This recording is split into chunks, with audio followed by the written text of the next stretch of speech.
हाला पूछो के दे तू जज हाला कर देखे कर रखा है कि जांच कीजिए है ना। जांच कीजिए क्या किसी प्रकृत संख्या n किसके n के लिए संख्या 6 के पावर n अंक 0 पर समाप्त हो सकती है। तो 0 पर अगर समाप्त यहाँ हल हम लिखे हैं, हल दिए हैं कि यदि संख्या 0 पर समाप्त होगी तो 2 और 5 से विभाजित होगी। अतः 2 के पावर m और गुणे 5 के पावर n यानी संख्या से कार्य इस रूप में रहेगा तो हम कह सकते हैं कि वह 2 और 5 से विभाजित चाहे या 5 से भी विभाजित होती है। बाकी ये संख्या 0 पर कभी समाप्त नहीं होगी। आइए इसको हम दिखाते हैं। जैसे यहाँ दिया है कि 6 के पावर n, तो n कौन संख्या है? प्रकृत संख्या, जिसे नेचुरल नंबर कहते हैं इंग्लिश में। ठीक है, तो अगर मान लो n का मान हम क्या रखें 1 2 3 4 जितने रखें आप जितना मन करो वहां रख सकती है। अब कहने का तात्पर्य कि इसको हम वैल्यू रखते हैं। n का मान कितना रखें? 1 रखे हैं, 2 रखे हैं, 3 रखे हैं, 4 रखे हैं, डॉट डॉट बहुत से संख्या रख सकते हैं। तो 6 के पावर 1 रख सकते हैं एक बार। तो 6 के पावर 1 रखेंगे तो 6 एकम कितना होगा? 6 होगा। 6 के पावर 2 रखेंगे तो 6 6 के 36। 6 के पावर 3 रखेंगे तो कितना हो जाएगा? यानी 216। तो देखिए तो इकाई पका मिल गया, 6 6 मिल गया। मिल गया ना 6 6। तो क्या ये संख्या 0 पर समाप्त होगी? नहीं होगी ना। अगर क्यों नहीं होगा कि इकाई अंक पर 6 6 मिल गया है, इसलिए 0 संख्या पर समाप्त नहीं होगी। तो हम अतः कह सके यदि संख्या 0 पर समाप्त होगी तो 2 और 5 से भी विभाजित होगी। अतः 2 के पावर n और 5 के पावर n का गुणनखंड नहीं है, का गुणनखंड नहीं है।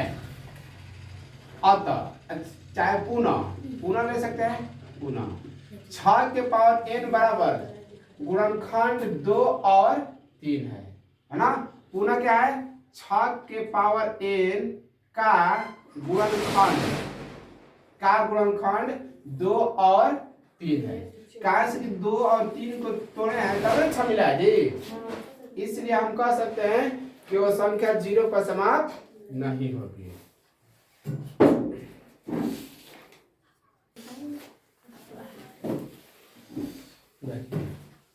आप लोग यहाँ दिखाई बोर्ड पर ना दे कृपया, उसे हम बेहद दुखित है कि हम लोग मोबाइल से, छोटा मोबाइल से वीडियो बना रहे हैं और क्वेश्चन बट समझाने की कोशिश कर रहे हैं। क्वेश्चन दिया है क्वेश्चन नंबर 6 कि व्याख्या कीजिए कि 7 गुणे 11 गुणे 13 प्लस 13 और 7 गुणे 6 गुणे 5 गुणे 4 गुणे 3 गुणे 2 गुणे 1 प्लस 5 भाज्य संख्याएं क्यों है? भाज्य संख्याएं बोला था। अब यहाँ दिया है कि पहला कितना दिया है कि 7 गुणे 11 गुणे 13 प्लस 13। इस संख्या का पूछा है, भाज्य पूछा है। तो भाज्य का मतलब क्या? भाज्य किसे कहते हैं? भाज्य किसे कहते हैं कि वैसी संख्या जिसका गुणनखंड 2 या 2 से अधिक हो, यानी 3 भी हो सके, 2 हो सके, 4 भी हो सकता है, मैक्सिमम 3 भी हो सकता है। 3 तक जाएगा तो हम कहेंगे संख्या भाज्य होगा। तो अब इसमें देखिए गुणनखंड कितने के निकाल लें हम? 13 का इसके 2 गो है, इसमें 13 का है 2 गो। तो 13 इंटू 7 गुणे 11 प्लस कितना 1, इसको कर सकते हैं। तो 13 गुणे 11 77 और 1 78 कर सकते हैं। 78 हुआ ना। गुणे चाहे गुणे 1 रख सकते हैं। देखिए 3 को संख्या तक आ गई। 3 को संख्या अभी ना बताइए कि भाज्य संख्या किसे कहते हैं कि जिसका गुणनखंड कम से कम 2 या 2 से अधिक हो। तो देखिए इसमें गुणनखंड कब आ गया? 3 गो। तो हम कहेंगे संख्या क्या है? भाज्य है। ये संख्या क्या है? भाज्य है। ये आपका पहला निकल कर गया क्योंकि इसमें 13 2 है तो हमने कोमा निकाले तो 11 7 77, 1 जोड़ देंगे तो 78। अब 1 रखिए चाहे मत रखिए, पूर्ण संख्या वही मिलेगी, ठीक है ना। तो अब यहाँ देखा जाए कि एक संख्या भाज्य हो गया ये। अब दूसरा बोल रखा है कितना, दूसरा इसमें दिया है कि 7 गुणे 6 गुणे 5 गुणे 4 गुणे 3 3 गुणे 2 गुणे 1 अब प्लस 5, ठीक है।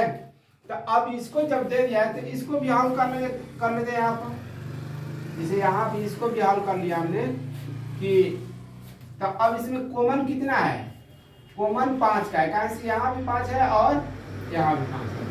तो हम 5 को कॉमन निकालते हैं, 7 गुणे 6 गुणे 1 गुणे 4 गुणे 3 गुणे 2 गुणे 1 और प्लस 1 हो गया।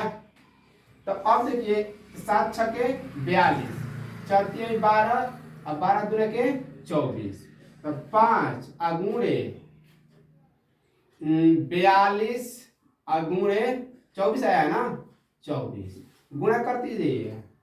तो यहाँ कर लेते हैं हम 42 गुणे 24, 4 दूने के 8 और 4 4 16, 16 4 20 के 0 और 4 दूने के 8 2 10 यानी 5 गुणे 1000 10,008 और चाहे तो गुणे 1 रख सकते हैं, है ना। इसके लिए यहाँ से चाहे इसका भी कॉमन निकालेंगे इससे, तो यहाँ 3 डिजिट आ गया, इसका भी 3 डिजिट आ गया ना, तो इसको हम लिख सकते हैं कि यह भाज्य संख्या है। ये भी क्या है, भाज्य संख्या है। यानी 2 से या 2 गुणनखंड आ जाए तो उसी को हम कहते हैं भाज्य संख्या। क्वेश्चन नंबर 6 समझ में आ गया। कि इसका भी निकाले हैं तो इसका भी संख्या 3 को हो गया, इसका भी जब कॉमन निकाले यहाँ से लेकर तो इसका भी संख्या कितना हो गया, 3 को हो गया, 5 10 0 8 और 1 हो गया। तो ये संख्या क्या है, भाज्य है।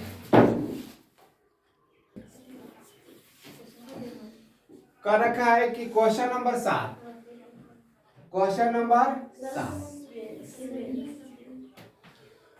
नंबर 7 बोल रखा है कि किसी खेल मैदान के चारों एक वृत्ताकार पथ है। वृत्ताकार पथ मतलब ऐसे एक वृत्ताकार होता है, ठीक है। क्या होता है, वृत्ताकार पथ।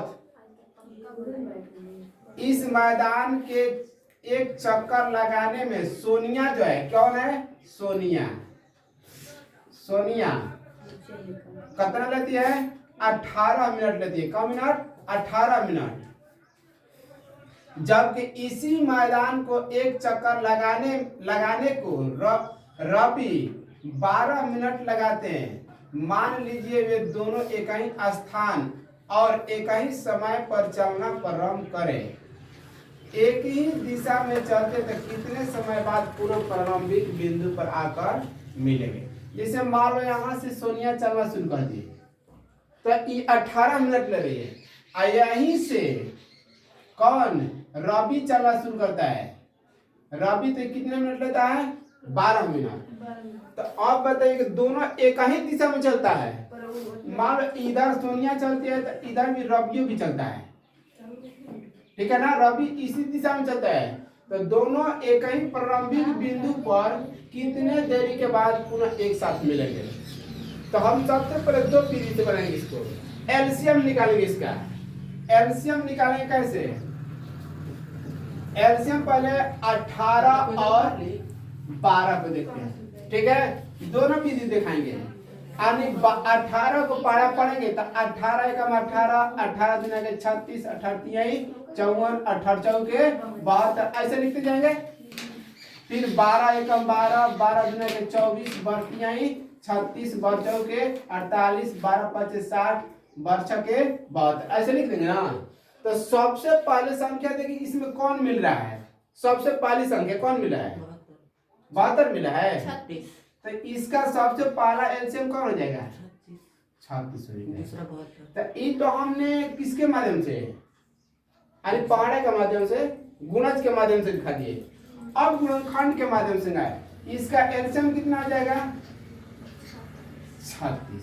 एक आंसर पहला विधि, मान लो हम भाग विधि से बना सकते हैं। अब बनाते हैं गुणनखंड विधि द्वारा। तो गुणनखंड विधि आपको तोड़ना होगा। गुणनखंड विधि तो देखिए पहले 12 को और 18 को तोड़ते हैं। तो 2 गुणे 2 गुणे 3 और गुणे 1 ऐसे कर सकते हैं। फिर 2 गुणे 3 गुणे 3 और गुणे 1। देखिए इसमें क्या मिल रहा है, एगो ई मिल गया, एगो ई मिल गया ना। देखिए दोनों में से एक को निकालेंगे, बाकी जो बचा उसको लिख लेंगे। तो अब देखिए तो एलसीएम लिखेंगे तो 2 गुणे 2 गुणे 3 गुणे 3। कैसे कि इस 2 में से एगो 2 ले लिए, एगो सिंगल 2 है तो 2 ले लेंगे। ये 3 को में से एगो 3 ले लिए, एगो सिंगल 3 है तो 3 ले लेंगे। अब इसको देखते हैं। तो 3 के 9 9 दूना के 18 18 दूना के एलसीएम केहू तरह निकालिएगा तो आपको कितना आ जाएगा 36। यही आपका आंसर है। यानी दोनों एक ही बिंदु पर कब मिलेगा, 36 मिनट के बाद एक ही बिंदु पर दोनों आकर मिल जाएंगे।